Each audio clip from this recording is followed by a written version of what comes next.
Tirupati SP గౌరవనీయులు సుబ్బరాయుడు గారికి ధన్యవాదాలు తెలియజేస్తున్నా. ఎస్పీ సుబ్బరాయుడు గారికి మరియు వారి టీంకి. ఎందుకంటే ఈరోజు ఉదయం ఏదైతే జరిగిందో ఆ అన్నమయ్య గారి నెత్తిన ఆ క్రిస్మస్ సంబంధించినటువంటి టోపీ పెట్టడం, అది ఎవరు అని ఛేదించినటువంటి వెంటనే ఛేదించి భక్తుల యొక్క మనోభావాలు దెబ్బతినకుండా చూసినటువంటి తిరుపతి ఎస్పీ గారికి మరియు వారి టీంకి నేను ధన్యవాదాలు తెలియజేస్తున్నా.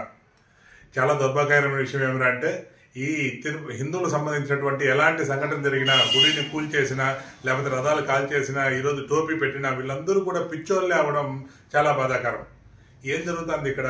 ఒకవేళ నిజంగా అతను పెద్ద ఆయన పిచ్చోడా, లేకపోతే అతను నాగలాపురం చెందిన వ్యక్తి, అతని పేరు దొర అని చెప్పారు, ఎస్సీ కాలనీకి చెందిన వ్యక్తి అని చెప్పారు.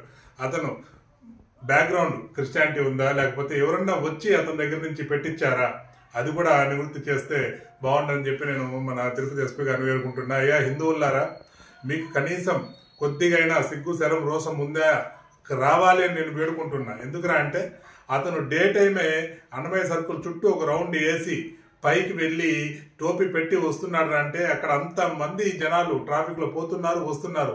ఒక్కరికి కూడా కనీసం వీడు ఈ టైంలో అన్నమయ్య సర్కిల్ ఎందుకు ఎక్కినాడు, అన్నమయ్య దగ్గరికి ఎందుకు పోయినాడు అని చూడకుండా పట్టించుకోకుండా వెళ్ళిపోతున్నారు అంటే రేపు మీ ఇంట్లో మీ తల్లికో లేకపోతే చెల్లికో మీ కుటుంబంలో ఉన్నటువంటి స్త్రీలకు ఏం జరిగినా కూడా పట్టించుకునే స్థితిలో మీరు లేరని అర్థమవుతుంది.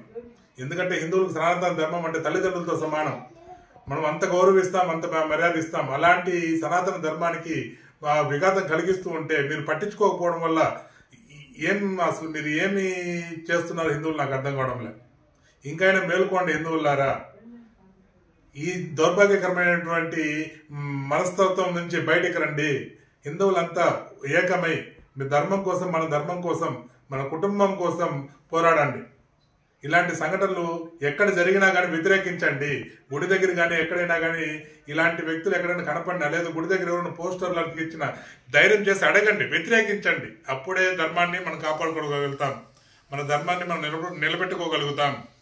ఎవరో ఏదో చేస్తారని కాదు, మన బాధ్యతగా మనం ఏం చేస్తున్నాం, మన బాధ్యతగా మనం ఎంత కొట్లాడుతున్నాం అనేది ప్రతి ఒక్కరికి రావాలి. సామాజిక స్పృహ అనేది ప్రతి ఒక్కరికి రావాలి. మరొక్కసారి ఈ కేసుని వెంటనే పరిష్కరించినటువంటి మా తిరుపతి ఎస్పీ గారు సుబ్బరాయుడు గారికి మరియు వారి యొక్క టీం మొత్తానికి నేను ధన్యవాదాలు తెలియజేస్తున్నా. భారతీయతను కాపాడుకుందాం, గోమాతను రక్షించుకుందాం, మన సనాతన ధర్మ బోర్డు సాధనకై పోరాడదాం. ఇంకైనా ముందుకు రండి. దయచేసి నా వీడియోని షేర్ చేయండి, 10 మందికి సబ్స్క్రైబ్ చేయండి. ధర్మం కోసం చేయి నా పోరాటం అందరికీ చేరే విధంగా సబ్స్క్రైబ్ చేసి షేర్ చేయాలని మనస్ఫూర్తిగా కోరుకుంటున్నా. భారతీయతను కాపాడుకుందాం, గోమాతను రక్షించుకుందాం, సనాతన ధర్మ రక్షణ బోర్డు సాధనకై పోరాడదాం. జై హింద్, గోవిందా గోవింద, ఓం నమః శివాయ.